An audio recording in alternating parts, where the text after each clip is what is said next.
square meter. Ang kagandahan sa layout na to, sa pagpasok natin, ito yung kitchen area. So, pwede mo ipa-customize. Pwede mo maglagay dito, mag-stand ng cabinet. Dito, pwede rin cabinet. And then, kagandahan sa layout nito, compared sa ibang layout natin dito sa kasara, yung kwarto niya, magkahiwalay. So, dito tayo sa ating living area. Malawak yan sa personal. So, ang tiles na yan, 1, 2, 3, 4, 5, 6, 7. Tapos may gitna, may gilid pa. So, mga 8 yung tiles niya. And then, yung view natin dito, yan.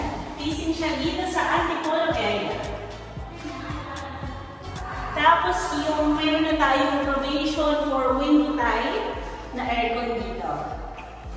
Yan. Tapos, punta tayo ngayon sa ating master bedroom. So, dito sa ating master bedroom, same din yung tiles din sa living area at dito. So, nasa 7 linens. Meron pa sa gilid. Then, yung view natin, same din po yan. Facing siya ng antipolo. So, yung kasya sa bed dito, queen size. Fit po dito yung queen size. And dito, pwede ka maglagay dito ng cabinet pa sa gilid. Yung stopper naman po yan. Then, ang kagandahan dito sa ating toilet and bath, sa master toilet and bath, malawak yan. So, malaki na ako. So, malaki to. So, malaki yung space. Hindi kayo magpabanggaan pag dalawa yung gumagamit dito sa ating toilet and bath. And then, punta tayo ngayon sa ating pangalawang kwarto. Dito tayo.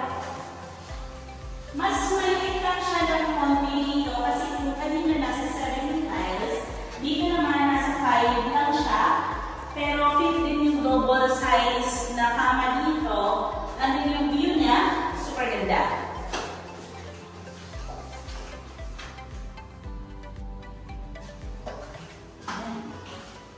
Okay, sa maganda sa layout na to, kasi dito, pwede ka maglagay dito yung dining area mo, tapos dito yung living area, so may separation po siya. Hindi siya yung typical na condo na parang pagkakatabi lahat. So dito yung dining, tapos dito yung living area, tapos yung kwarto, magkakahiwalay siya. Tapos nandito po yung laundry area natin, so pwede ka magpalagay dito ng cabinet. So sa mga internet